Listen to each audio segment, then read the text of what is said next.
twice a day. For example, start with point 1 on the right hand and apply pressure for 30 seconds, then apply pressure to point 1 on the left hand for 30 seconds.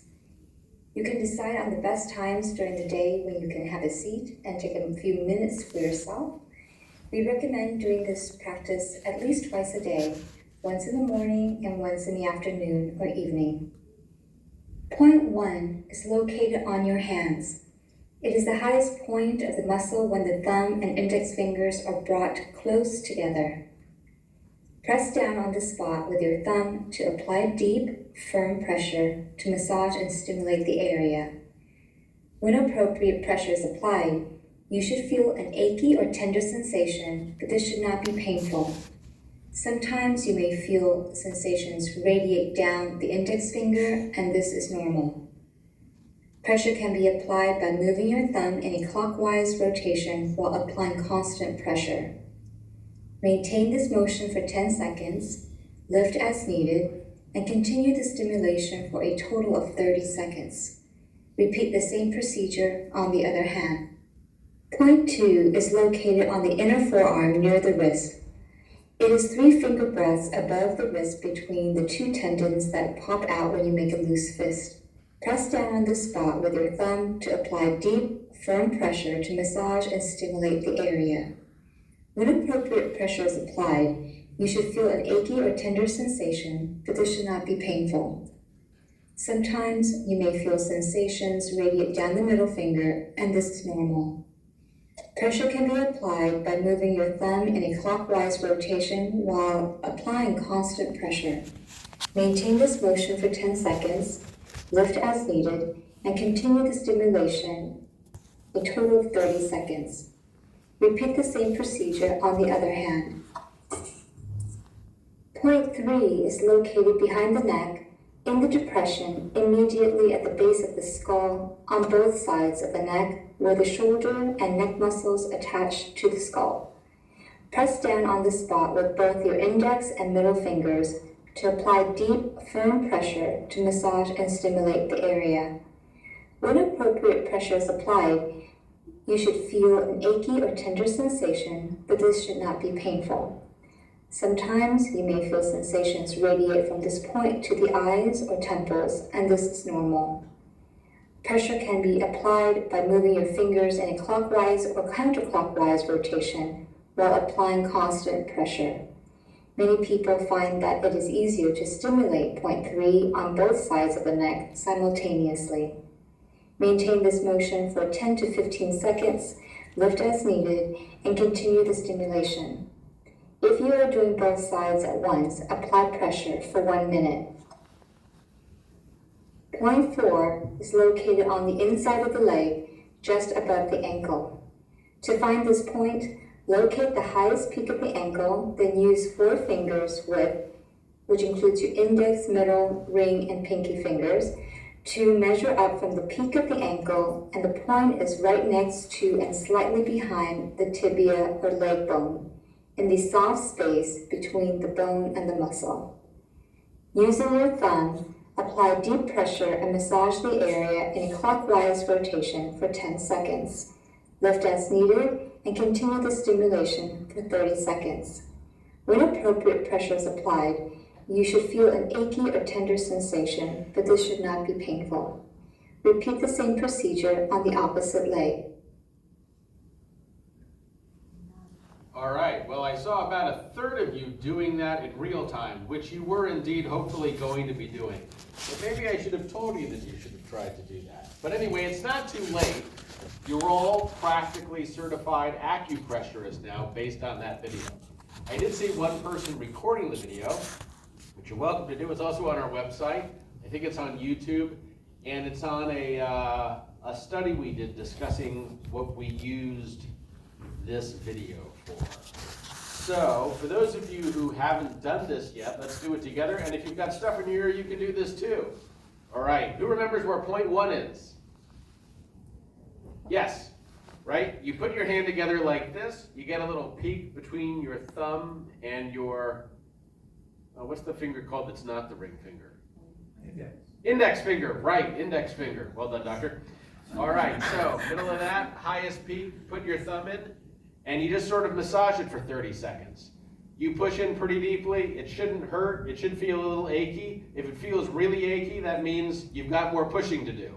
If it feels not so achy, you're doing a good job, or maybe you've recently had ear seeds put in. So you push down 10 to 15 seconds, take a little break, do it again. Do that 2 times. Who remembers point 2? PC6. PC6, right? 3 finger breaths up. You can use your own fingers from this, right from the crease of your wrist. Make a loose fist. The tendons get tight. You put your thumb between the tendon. You do that too. Point 3, GB20. Clasp your hands behind your neck. Start massaging there. Point 4, spleen 6, 4 finger breaths up from the ankle. So we did a study with this where we gave people this video and a handout. And that's all we did. These were health disclosures here are simple. I have none. So yeah, no disclosures for me. And this is kind of weird. On slide 1, you might just delete that video off it. But we also have a PowerPoint, which I might walk through a bit. Let me just kind of tell you about the study we did though. So we took healthcare providers during the COVID-19 pandemic, and we were evaluating whether acupressure would help with stress and quality of life. And at the Center for East-West Medicine, we tend to recommend acupressure to almost everyone. And we do this because there aren't a lot of side effects to acupressure. What are some of the kind of risks about acupressure? Bruising. Bruising. Bruising, right? You might get a little bit of a bruise. If you're easily the bruising sort or you push a bit too hard. Other risks? Bleeding. Bleeding. You'd have to really be pushing pretty hard or be awfully prone to bleeding, but it could happen. What's like the biggest risk of acupressure? The biggest risk is probably that you need to be doing something other than acupressure, and instead you've been told to use acupressure. So for example, there's some evidence that acupressure may be helpful with depression. If you had severe depression and command auditory hallucinations to kill yourself, it would be very inappropriate to tell someone, watch this video on acupressure and good luck, you'll be fine, right? So there's a time and a place for Western medicine and drugs. One has to know enough about this to know when to use such things, right? That said, other than that, the risks of acupressure are really very low. It's basically free. Worst case scenario, it likely has some positive improvement on your quality of life, or maybe it doesn't. But you're very unlikely to be injured. It's very unlikely to cost anything. It's very unlikely to negatively interact with some other therapy you're doing. So the bar for recommending this is really very low. So it is typically recommended at the Center for East-West Medicine that participants do acupressure on themselves. And this is a standardized protocol like the ear protocol, although not nearly as lengthy or evidence-based as the ear protocol. These are 4 very traditional points in traditional Chinese medicine. Some people at the Center for East-West Medicine will individually recommend points to people. But we wanted to see that even though we've been doing this for a long time, does it actually work? And beyond that, we took it a step further and said, well, there's a lot of kind of placebo effect involved with going in to see a doctor and having the doctor say, do this, it's going to make you better. And there's also, some burden associated with doing that. Someone has to go in and see a doctor, the doctor's recommending something, the doctor has to explain how to do this whole thing. We just wanted to see if we gave someone a handout and a video, if that would be enough to have them have a positive benefit. And we found that it did.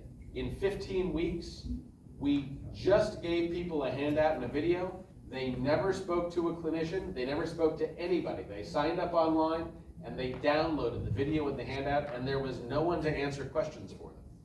And just based on that, we found a statistically significant evidence of positive result to people's perceptions of stress and their quality of life.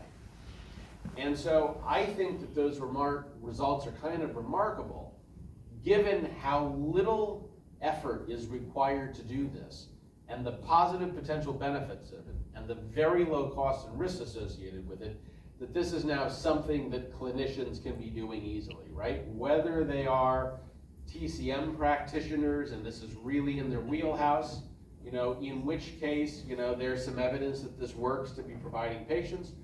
Or if they are physicians or psychiatrists who, aren't going to stop doing what it is they do normally, but might also recommend this sort of thing. And, again, you wouldn't recommend it in lieu of proven effective Western medicines in the case of someone who has a severe psychological problem. But even for those individuals, you might also recommend this so they could do it at the same time. And for those individuals, it might have some positive effect, or it may require them to use a little bit less medication than they would be using otherwise. So there's really a whole lot of good places you can use this. You don't even have to be a healthcare provider. How many of you are healthcare providers? And how many of you are student healthcare providers? And how many of you are just here for fun? All right, we got some of you too, right? So this can be recommended to patients. This can be recommended for yourself. This can be recommended to friends and family. You don't need a license to do acupressure.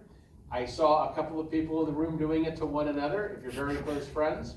But you can do this to yourself or others, and patients can do it for themselves. So I think, it is a very useful, practical sort of thing for you to have. And if you want a video and a guide to it, it's online. One of the things I was going to also briefly touch base on was some of the evidence base for acupressure. Not a whole lot of research on acupressure for things like depression and stress and quality of life. The evidence that's out there tends to be pretty positive, but pretty low quality.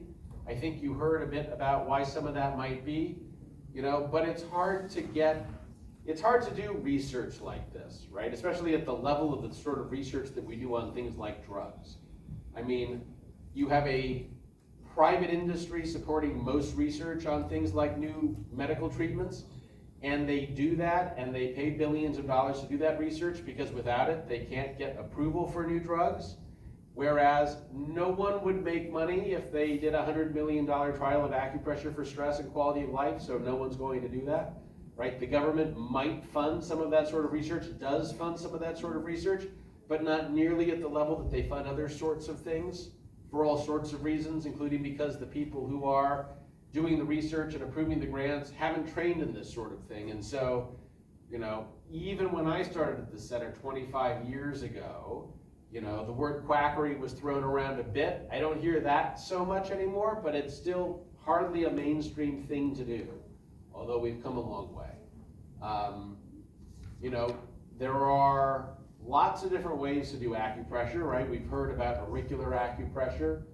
Really any point in Chinese medicine, and there's pretty much a point anywhere you put your finger on your body can be stimulated with acupressure. For those of you who don't like needles or don't want to use needles.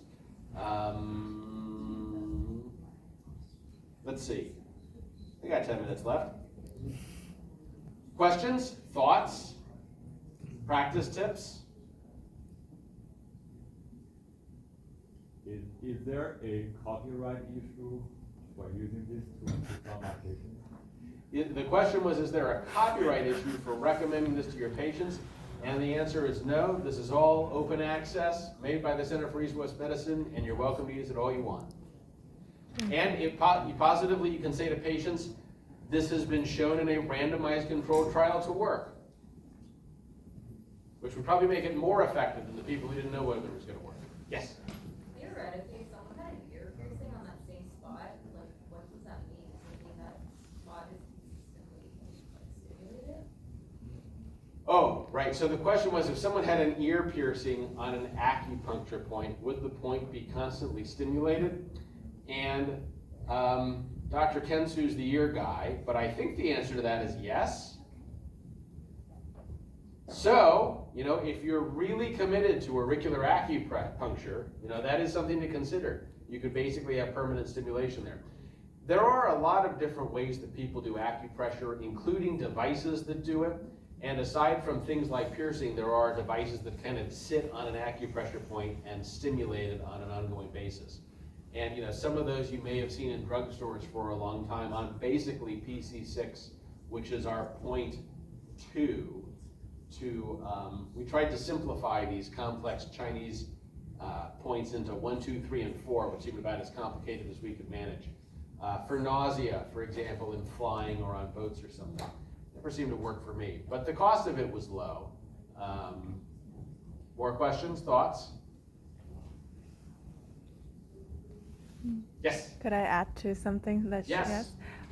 There was a teacher in my school that said that your body kind of rewires around there. So the point would be in the vicinity, like after a while, because it's already pierced through.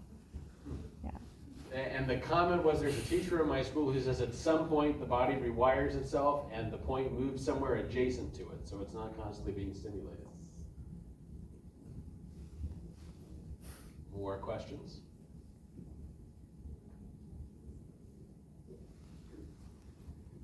Well, I think with that, we'll probably wrap it up, but if you have any questions, we're both hanging out and happy to talk to you. And I hope that you have come away from this session with something practical. And for those of you who were too embarrassed to push on these 4 points here in public, when you go home tonight, your homework is to do this. And to make it work like you did in the study, you're supposed to do it twice a day, once in the morning, once in the evening. But you can't really do it too much unless you start bleeding or bruising yourself. And go forth and have fun. Yes? I have a question. If you were to explain to MD doctors in your area on how acupressure work for their patients, and you want to host workshops at hospitals and pain management clinics, how might you explain to MDs? Because that's kind of the language gap that acupuncturists can't cross very easily. Sure. So the question was, how would you pitch this sort of thing to medical doctors? And I do have some recommendations on this. I would avoid TCM nomenclature, because that's probably not going to go over too well.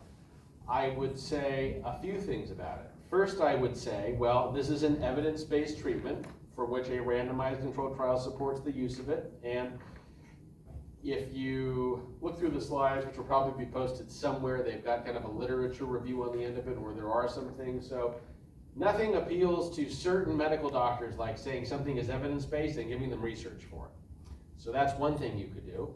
And you could say, and very truthfully, there are all sorts of conventional Western medical treatments, including drugs, where we do not have a good mechanism of action to explain how the drug works, but we have either anecdotal or research evidence that the drug does in fact work. So how it works is something separate from whether it works.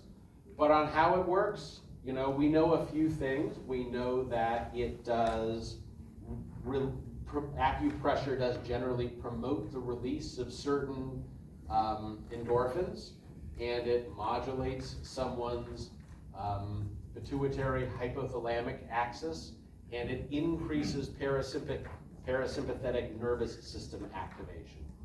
So exactly why it does that is mechanistically a bit unclear, but basically what it's doing is helping your body to self-regulate its fight or flight system and its chemical system to be in a less activated state.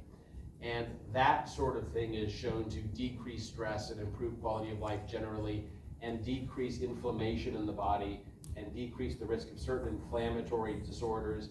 And we are increasingly finding that all sorts of things like heart disease are inflammatory disorders. In addition to that, there is evidence that stimulation of different acupuncture points causes different sorts of higher nervous system activations. So you see in functional MRIs that when certain points on the body are activated, it results in an increase in certain areas of electrical activity in the brain, right? And that also is poorly understood, but so generally is higher nervous system activation. It is showing, though, that there is an effect chemically, physically, and mentally from acupressure stimulation. So we have those pieces of the puzzle, and given the very low risk of prescribing this or recommending it, right, that seems on a cost-benefit analysis to support the use of a safe and effective therapy. That would be my pitch. 2 more questions have come up from that. Can you go back to the previous slide? Yeah, I don't know what's going on with the slides, but could we go back 1 slide? I mean, it's okay. Do you have any? Yeah, there. Thanks. Are there any research findings that supports that risk that you're talking about could be used for those 1 to 5 acupuncture, ear acupuncture? Oh, Yeah, I mean, there's not a clinical trial where someone has recommended this to people with severe depression and seen what happens. I think that's just sort of basic clinical judgment that you wouldn't want to do that. So If that answers the question. So it's not evidence.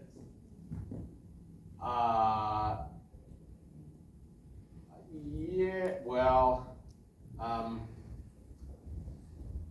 there are evidence-based treatments for people with, for example, severe depression.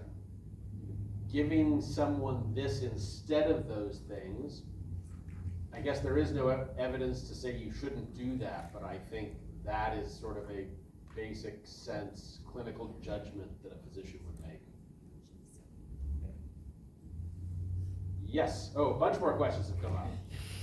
Yeah, I mean, yeah, I would have 3 questions, but you only allow I just ask 1 question. So thank you, Dr. Abbott. I came late, sorry. I came from Ventura and I have No problem. some one event. That event was important because Assembly Jackie Irwin is in Ventura district, and she actually wrote the bill for Proposition 1 and passed this year's bill, passed, signed by governor, and that regarding mental health.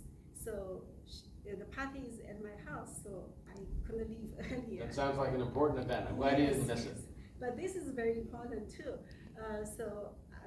My first question ask, how can we get these slides? Is possible to get slide? We'll make the slides available somewhere? Sure. Sure. Okay. And the study, so the slides have been kind of ticking along hopefully in the background. I probably should have paid more attention to the slides, but the study that we did is online and free and open access, and the video is free and open access, and the handout is free and open access. So that's probably more of what you want. And the citation's somewhere in the slides, but if you Google Ryan Abbott and acupressure, it will just pop up on Google. So that would be a good way to find it. Thank you. Second Oh, question. sorry, go ahead. The second question. Second question. Yeah, continue. Go ahead. This question. So how to explain or advocating to the mainstream of this wonderful patient care by self acupressure.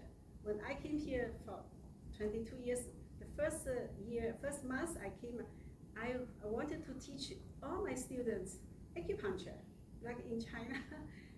Everybody can do acupuncture. It's not illegal, but here I found, oh, we cannot touch that. But acupressure is a good alternative, so wonderful. So during COVID, we try to, at Harvard Medical University has a team, the only Chinese medicine team nationwide to the county temporary hospital, and I was their team leader. We have 8 acupuncturists working in the county temporary hospital. So we try to promote acupuncture, but no way. Then we taught them acupressure and taught themselves. So how to, at this moment, Proposition 1 is passed. So the state has $6.38 billion for the mental health, for the beds. So how can we help the people's accessibility to acupuncture? Got it, right. So the question being, how can we better advocate for acupressure? And I think the answer is the answer I gave earlier. I would mention the things that you had given earlier, that there is an evidence base to support it. You know, it has been used anecdotally for a very long time without serious safety complaints and with positive reported efficacy. The costs of it are very low, and we don't need $6.8 billion for it, so there's still plenty of money to go for other things. And the risks are very low of using it, so it is something that legislators should add to the toolbox of things they are promoting. That would be my response to it. Thank Yes? you. I was just curious about adding the contraindications for SPLIN 6 and about adjusting for around pregnancy. Yes. Strong stimulation of those points that could induce labor or miscarriage. Right, so, and there are some contraindications for certain points with acupressure for potential pregnancy-inducing miscarriage. And I think we felt that there wasn't any thing in the literature that actually this had resulted from it, but from acupressure of those points, but they are traditional contraindications of the points. One more question back there? No, I was raising my hand for him. Oh, well, that was probably a better decision. And in any case, we're now over our time. So thanks for being so engaged and asking so many questions, and happy to take more questions during the break. Thank you. Thank you.